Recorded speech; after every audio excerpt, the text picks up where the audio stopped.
sera question ce soir du coût exorbitant du mariage.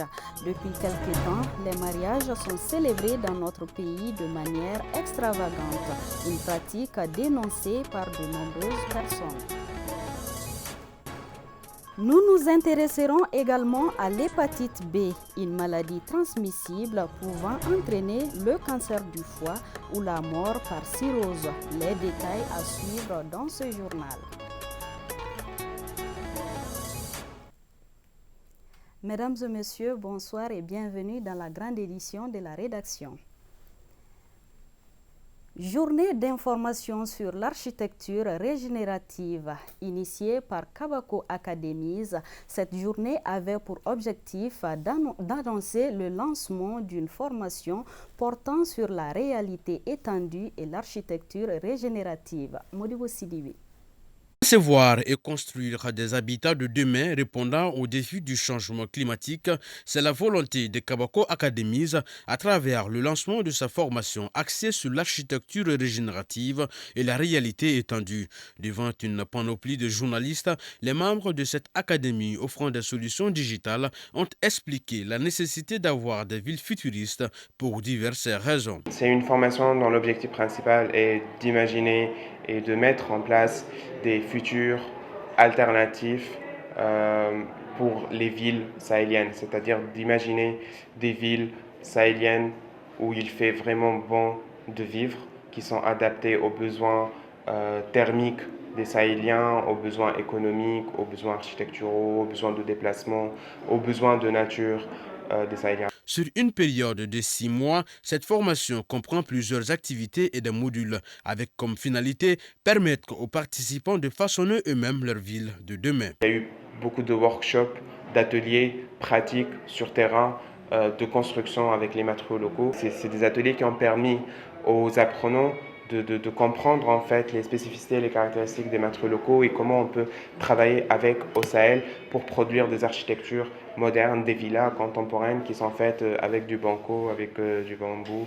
La première cohorte ayant bénéficié de cette formation sur l'architecture régénérative salue l'initiative. Ça nous a permis d'étendre notre vision en matière de construction, en matière d'architecture et comment développer certains prototypes vis-à-vis de nos villes du Sahel. L'initiative qu'ils ont entreprise est une bonne initiative et ça permet d'aider les jeunes Maliens et les jeunes Sahéliens pour développer nos villes de demain. Puisqu'on parle de technologie, depuis Ségou, des jeunes ont eu la possibilité de participer à la dite journée. Également, Kabako Academies a permis aux participants de faire des immersions virtuelles dans certaines villes du Mali comme Djenné. La formation débute le 14 octobre prochain. Dans notre pays, le mariage est un événement organisé avec soin. Selon des témoignages recueillis, ces exigences viennent des femmes qui privilégient les parures, une pratique décriée par plus d'un. Les causes et les conséquences du coût exorbitant du mariage, c'est dans ce dossier signé Aïssataba. Les mariages de nos jours sont perçus pour certains comme une manière d'afficher la magnificence de leur union à travers des dépenses colossales. Et cela commence dès la demande en mariage, un processus qui s'est fait selon la tradition propre aux ethnies et coutumes. Concernant le coût du mariage, chaque ethnie a ses propres réalités. Chez les Peuls, la dot est accompagnée par un bœuf. Chez les Bamara, les Chénoufos, Bobo, tous ont leur manière de procéder. En plus, le mariage religieux est aussi compliqué de nos jours, lié à plusieurs facteurs comme la déclaration. Cette nouvelle formule de la célébration du mariage est comme une compétition. Selon les constats, cette exigence vient du côté des femmes, mettant en avant les parures exhibées le jour J, comme nous le témoigne ici Fatoumata Sanogo, croisée chez une tatoueuse. Je suis dans un groupe de tontines. Et dans le groupe, quand une amie a un événement comme le mariage ou le baptême, on est toutes obligées de faire le tatouage. Si tu ne le fais pas, tu paies 1000 francs. Donc, je suis là aujourd'hui pour mon aîné. Souvent, ça nous distrait bien. C'est les uniformes qui nous fatiguent aussi.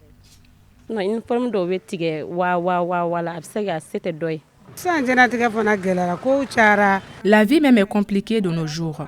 Si tu ne participes pas aux activités des autres collègues, on te délaisse. On est obligé de suivre le rythme. À mon avis, les organisatrices d'événements doivent revoir leurs copies. Toutes ces exigences ne font que compliquer le mariage. Dans la plupart des cas, le marié se plie en quatre pour satisfaire la demande de sa belle famille. Souvent, ce sont les amis ou proches des mariés qui exigent certaines choses, comme l'uniforme et autres. Il faut que ces choses cessent.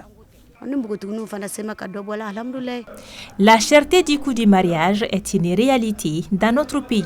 Sur le sujet, les religieux se sont prononcés.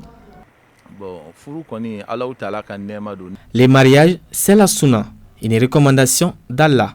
On doit le faire dans la simplicité d'Oussa Baraka. En plus de cela, la simplicité excite d'autres personnes à se marier. Hélas, la durée de la célébration du mariage va jusqu'à 15 jours ou plus sans compter des dépenses inutiles. Cette situation effraie les jeunes. Selon nous, en tant que protestants, la Bible n'a pas défini un coût pour le mariage. Un pasteur, un religieux ne peut pas dire pourquoi un tel fait son mariage comme ça ou fait son mariage comme ça. Mais ce qui est sûr, les religieux quand même voudraient que tous les jeunes garçons, toutes les jeunes filles se marient et que ce soit dans la simplicité et au moindre coût. Malheureusement, c'est le siècle qui fait que tout le monde veut que mon mariage soit pompeux. Les coûts exorbitants du mariage amènent les difficultés de se fonder une famille pour certains jeunes aux moyens limités. Conscientes du danger, les femmes précédemment accusées de cette complication pensent maintenant à revoir la situation. Même la zakat qu'on retire du trousseau de mariage est exagérée. C'est juste du m'as-tu vu. Je souhaite qu'on fasse les choses comme à l'ancienne. Cela rend le mariage plus populaire. J'ai une amie qui s'est mariée avec toutes les commodités et dépenses. Le mari a tout dépensé et finalement, le mariage n'a duré que 3 mois. La belle famille pensait que le nouveau marié avait tout. Moi, j'ai été désignée Balmamousso Kuntigi et marraine. On a fait les choses à notre convenance. Mais avec tout ça, il y a eu des dépenses supplémentaires. Parallèlement aux propositions de ces femmes, les démarcheurs de mariage font également leurs propositions. Si on pouvait mettre en place une organisation réunissant les religieux et les acteurs culturels pour discuter ensemble des processus et coûts du mariage. Avant, le mariage n'était pas aussi cher. Tout le monde regarde et personne n'en parle. Sur le financement des mariages actuellement, les avis diffèrent. Cependant, tout dépend de l'appartenance ethnique ou de la culture des mariés. Parlons à présent de ce don de sang à l'actif de l'amicale des anciens élèves du Prytanée militaire au bénéfice des femmes. 6e du genre, l'activité s'est tenue ce matin dans l'enceinte de la gendarmerie de Faladje. Plus de détails avec Chakoumour Kamara. Collecter 600 poches de sang pour les femmes et les personnes nécessiteuses, c'est l'objectif de ces journées de don de sang qui viennent de commencer. Les agents des écoles de la gendarmerie et les citoyens volontaires étaient en grand nombre pour ce premier jour de la 6e édition. Ce n'est pas ma première fois de donner du sang. Donc je sais qu'il y a des gens en difficulté qui ont besoin du sang. Donc je donne mon sang pour sauver des vies. Et il y a des blessés de guerre aussi qui ont besoin de ça. Comme je suis militaire en première position, donc il y a des blessés de guerre qui ont besoin de ça. Donc nous sommes forcés de donner du sang pour sauver leur vie aussi. Les organisateurs qui sont aussi des donneurs de sang restent très motivés pour atteindre leurs objectifs. Comme vous savez bien, la demande de sang est assez croissante dans les centres de santé, dans les différents hôpitaux. Et nous inscrivons en soutien au gouvernement du Mali en apportant notre soutien en don de sang pour renforcer les capacités de la banque de transfusion sanguine au Mali. Aujourd'hui, le Mali est dans une situation que nous n'avons pas voulu. Le don de sang est un moyen d'apporter notre solidarité, d'apporter notre service. Je suis très ravi qu'on m'ait invité à ce don de sang principalement, et puis je suis ancien élève du Prytanée aussi, donc c'était pour moi une manière d'attribuer ma contribution. Ce don de sang est une aubaine pour le Centre national de transfusion sanguine. Le personnel de santé de la gendarmerie ne cache pas sa satisfaction quant à cette initiative. Un don de sang représente la vie. Pour qui parle de don de sang, parle de sauvetage. C'est un geste qui doit être exécuté sans réfléchir. C'est crucial vu l'état actuel du pays, avec les blessés de guerre, les malades victimes qui en ont besoin, et même dans nos structures, dans nos CHI, nos hôpitaux, les pénuries de sang qui sont d'actualité maintenant. Quand le pays est en guerre, donc les dons de sang, vraiment, ça nous revient maintenant pour les besoins. C'est le moment du palu. Donc ça va vraiment remettre beaucoup de pénuries de sang au niveau national même. Pour donner son sang, il y a certains critères. Par exemple, il faut avoir 55 kilos. Il faut avoir au moins 18 ans. C'est de 18 ans à 60 ans. Et il y a les examens, l'interrogatoire préalable. Avant de donner du sang, il y a certaines questions qu'on les pose d'abord. L'amicale des anciens élèves du Prytanée militaire a été créée en 1998. Au-delà des journées de dons de sang, elle œuvre dans beaucoup de domaines pour le développement socio-économique de notre pays, comme l'action humanitaire, l'éducation et le sport. Un mot de santé pour parler de l'hépatite B, qui est une inflammation du foie par le virus VHB. L'infection, selon les spécialistes, est soit aiguë ou chronique. Elle se transmet et peut entraîner le cancer du foie ou la mort par cirrhose. Sabine Keita nous en parle. On estime que près de 2,5 milliards de personnes dans le monde sont ou ont été infectées par le virus de l'hépatite B, une maladie du foie transmise principalement par voie sexuelle ou par contact avec du sang contaminé. Selon les spécialistes, l'infection peut être aiguë ou chronique. On peut dire que le Mali se trouve dans une zone de haute prévalence avec une prévalence qui varie entre 15 et 17%. Souvent, ça peut aller jusqu'à 20%.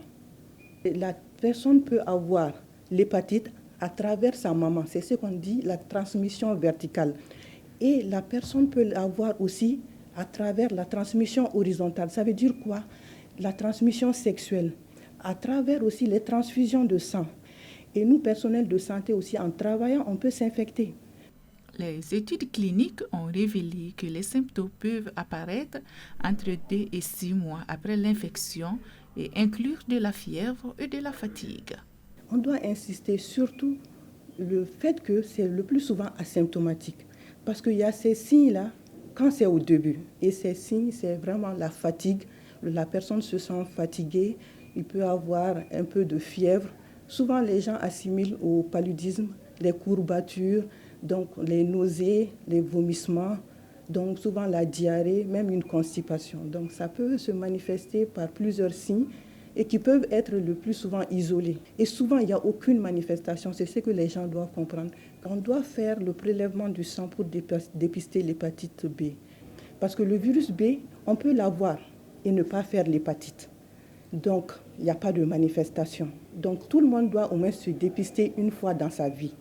Un vaccin contre l'hépatite B existe et les premières doses sont généralement administrées dès la naissance pour une prévention efficace. On a le traitement, d'abord les médicaments, les comprimés. Si la personne a l'hépatite B, on regarde est-ce que la personne a besoin du traitement, il n'a pas besoin du traitement. Donc en ce moment, on fait d'autres examens complémentaires. Donc si on fait ça, si la personne est éligible au traitement, il doit être traité. En ce moment, on lui prescrit le comprimé. La personne ne doit pas être traitée, on voit la personne chaque 6 mois.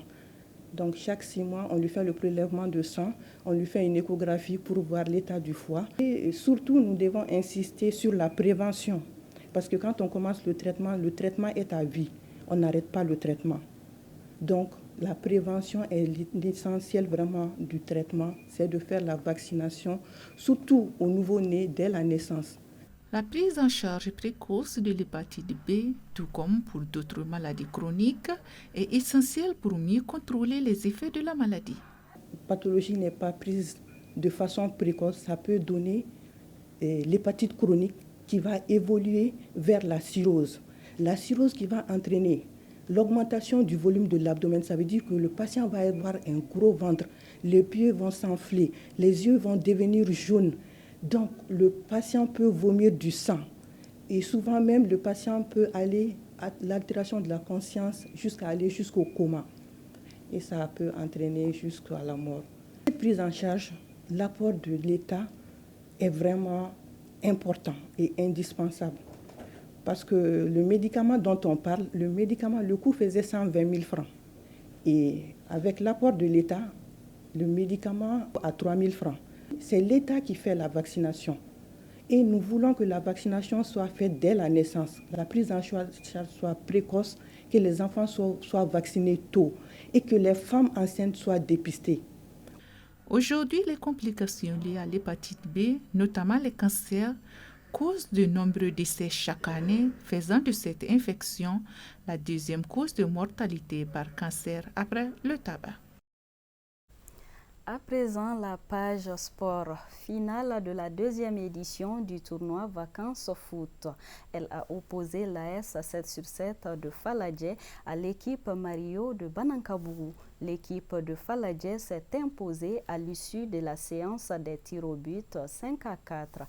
Le résumé de la rencontre avec Oumar Enzan Traoré. La finale de la deuxième édition du tournoi Vacances Foot a mis aux prises des équipes de moins de 40 kilos. Il s'agit de l'AS 7/7 de Faladje, habillé en orange, et l'équipe Mario de Banankabougou. L'initiative vise à promouvoir le sport dans les centres de formation de la commune 6 du district de Bamako. L'esprit, c'est faire une compétition entre les différents centres de la commune 6, puis de les coacher pour avoir un avenir sur le plan scolaire que sportif. Et montrer au grand public, montrer à tout le monde ce que les éducateurs sportifs font comme travail, parce que j'ai compris que leur travail, leur activité est méconnue. Après le coup d'envoi symbolique, les deux équipes font de belles prestations devant le public sportif venu pour l'occasion. Dès la première période, l'équipe de Banankabougou ouvre le score. C'est à la deuxième période que l'AS 7/7 de Faladje égalise. Ainsi, le temps réglementaire se clôt sur un score paritaire d'un but partout. À l'issue de la séance des tirs au but, l'équipe de Faladje remporte la partie avec 5 tirs reçus contre 4. C'est le résultat final de cette rencontre. Je suis très content parce que je ne m'attendais pas à la surprise dont l'équipe adverse a créé à la première mi-temps, mais j'ai su me ressaisir pour revenir à la réalité. Les enfants ont compris les leçons et puis ils ont su se revenir dans le match et on a pu égaliser et aller en tir au but. Donc je suis très content. Mais aujourd'hui, ils ont vu que réellement le travail a payé. Pour le parrain, l'initiative mérite d'être encouragée. Nous avons vu deux très belles équipes, des jeunes très engagés. Avoir un tournoi comme ça pour les vacances, pour les jeunes, je pense que c'est une excellente initiative. Et à ce stade, c'est vrai que c'est une initiative qui se fait ici au niveau de Faladje avec les différents quartiers et certains clubs. Mais il faut reconnaître que ça devrait être une activité nationale aujourd'hui. Aujourd'hui, nous avons besoin d'avoir des événements qui occupent notre jeunesse. Et je pense que ça fait partie de ces événements qui occupent la jeunesse. Au chapitre des récompenses, l'équipe vainqueur remporte le trophée, 2 ballons plus un jeu de maillot. S'agissant de l'équipe vaincue, elle a été encouragée. Afro-basket des moins de 18 ans. Cet après-midi, les joueuses du Mali ont surclassé les Marocaines 91-61 et terminent la phase de groupe avec un sans faute, 3 matchs, 3 victoires. Elles attendent de pied ferme leurs adversaires en demi-finale. Le stade Barema Bokoum de Mopti rénové a été réceptionné et inauguré aujourd'hui en présence de plusieurs personnalités. C'est le 5e stade homologué par la CAF et la FIFA. D'autres stades à Bamako et à l'intérieur du Mali sont en cours de rénovation. C'est ce qui met fin à ce journal. Merci à vous de l'avoir suivi. Très bonne suite de programmes sur ORTM2.